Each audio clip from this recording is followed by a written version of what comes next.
Pengertian cerpen, struktur, ciri-ciri, dan unsur-unsur cerpen. Pengertian cerpen adalah sebenarnya apa itu cerpen. Pengertian cerpen adalah jenis karya sastra yang berbentuk prosa naratif fiktif atau fiksi, di mana isinya menceritakan, menggambarkan kisah suatu tokoh beserta segala konflik dan penyelesaiannya yang ditulis secara ringkas dan padat. Pada umumnya, isi cerita pendek berpusat pada satu tokoh dan situasi tertentu di mana ada puncak masalah atau dalam kata lain klimaks dan penyelesaiannya. Selain itu, di dalam cerita pendek atau cerpen terdapat kurang dari 10.000 kata saja, sehingga cenderung singkat dan padat. Pengertian cerpen menurut para ahli. Agar lebih memahami apa arti cerpen, saya merujuk pendapat para ahli. Berikut adalah pengertian cerpen menurut para ahli. Menurut para ahli Sumarjo dan Saini.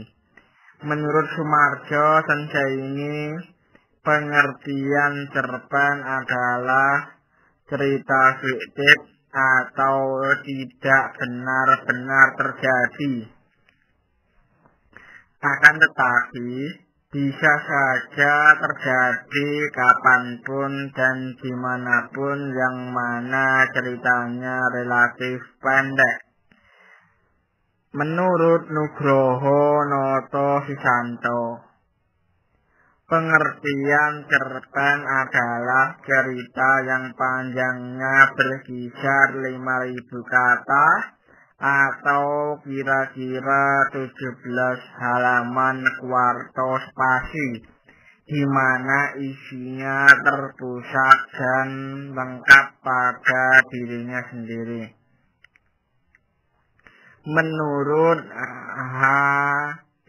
Jassin, arti cerpen adalah sebuah cerita singkat yang harus memiliki bagian terpenting, yakni perkenalan, pertikaian, dan penyelesaian. Menurut Saini, arti cerpen adalah cerita pendek fiksi atau tidak benar-benar terjadi, tetapi bisa terjadi kapan saja dan di mana saja, di mana cerita ini relatif singkat. Menurut Abu Bakar Hamid, cerpen atau cerita pendek seharusnya dilihat dari kuantitas kata yang digunakan, yaitu antara 500 hingga 20.000 kata.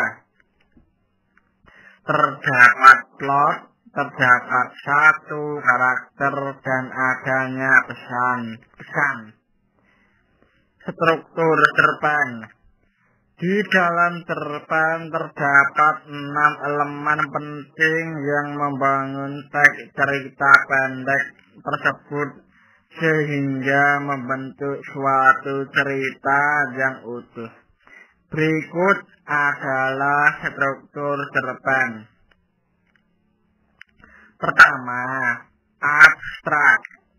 Abstrak adalah ringkasan atau inti dari cerpen dan merupakan gambaran awal suatu cerita. Unsur abstrak sifatnya opsional, Dengan kata lain, suatu cerpen boleh saja tidak menggunakan abstrak. 2. Orientasi. Orientasi adalah hal-hal yang berhubungan dengan waktu, suasana, dan tempat yang ada di dalam cerita pendek. 3. Komplikasi. Komplikasi adalah urutan berbagai kejadian yang dihubungkan berdasarkan sebab akibat. Kita dapat melihat watak atau karakter suatu tokoh dalam cerpen pada struktur ini. 4. Evaluasi. Evaluasi adalah struktur konflik yang terjadi dan mengarah pada klimaks, serta mulai menemukan solusi atau penyelesaian atas konflik tersebut.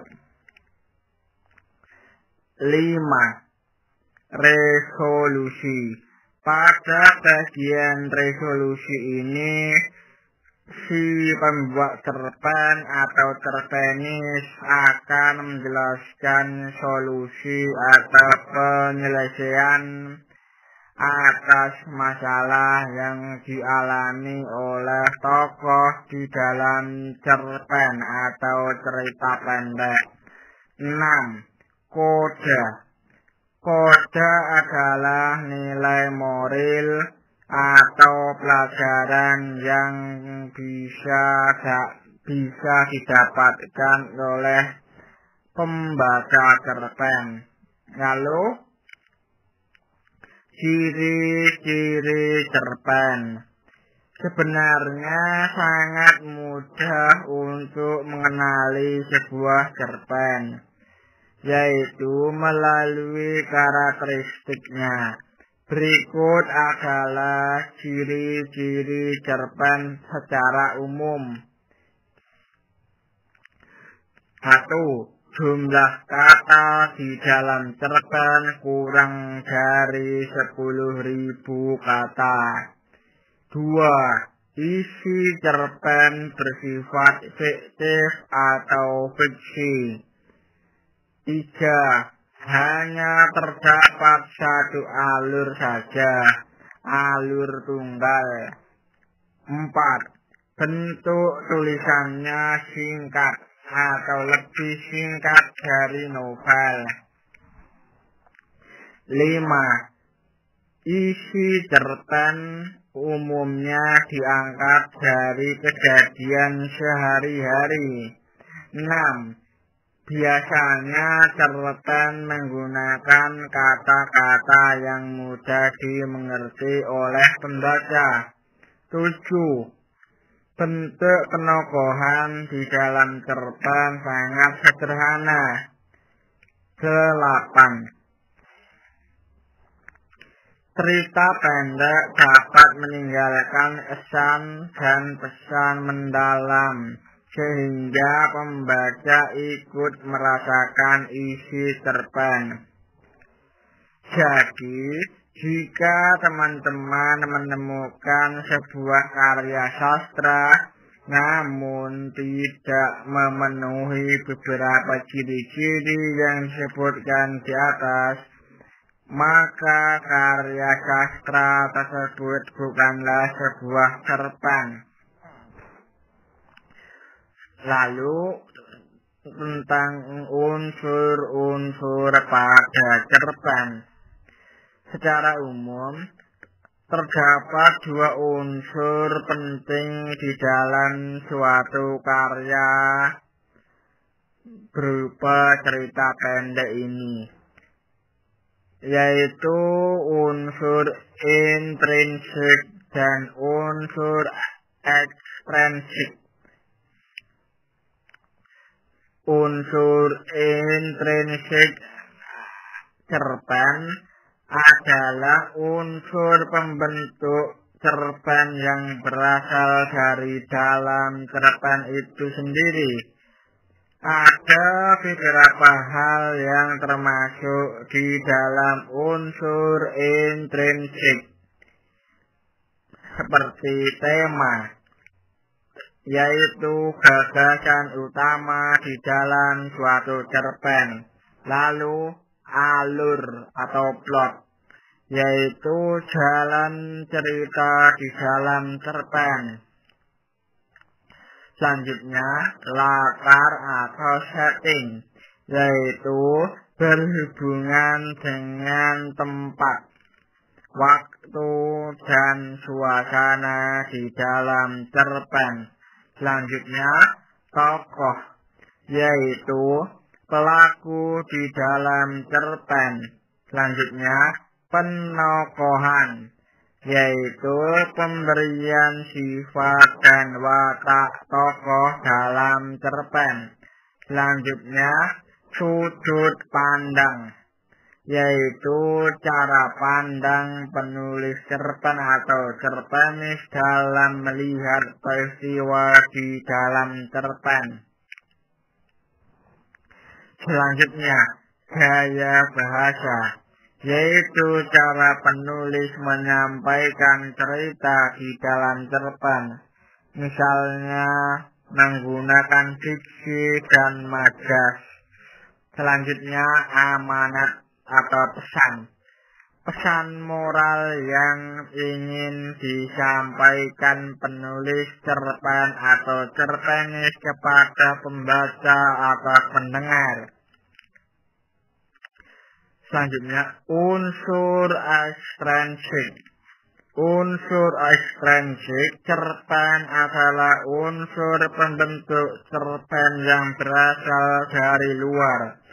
Beberapa yang termasuk di dalam unsur ekstrinsik itu adalah latar belakang masyarakat, yaitu hal-hal yang mempengaruhi alur cerita dalam cerpen, misalnya ideologi, kondisi politik, sosial, dan ekonomi masyarakat.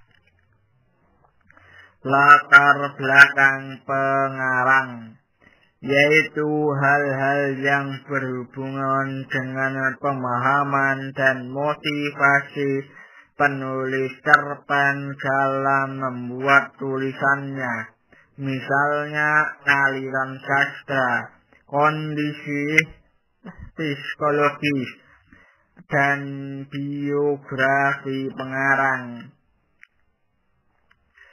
Selanjutnya nilai yang terkandung dalam cerpen, yaitu nilai-nilai yang terdapat di dalam suatu cerpen, misalnya nilai agama, nilai sosial, budaya, dan moral. Fungsi sastra dalam cerpen. Ada beberapa fungsi sastra di dalam cerpen. Pertama, fungsi rekreatif, yaitu fungsi cerpen yang dapat membuat pembaca merasa senang, gembira, dan terhibur. Kedua, fungsi didaktif, yaitu fungsi cerpen yang dapat mendidik dan mengarahkan pembaca melalui nilai-nilai kebenaran di dalam cerpen. Ketiga, fungsi estetis, yaitu fungsi cerpen yang memberikan keindahan kepada pembacanya. Keempat, fungsi moralitas, yaitu fungsi cerpen yang memberikan nilai moral sehingga pembaca mengerti moral yang baik dan tidak baik untuk dirinya. Kelima, fungsi religiusitas, yaitu fungsi cerpen yang mengandung ajaran agama dan menjadi teladan bagi pembacanya. Semoga apa yang saya sampaikan tentang pengertian cerpen, struktur cerpen, ciri-ciri dan unsur-unsur cerpen yang saya sampaikan ini bermanfaat. Terima kasih.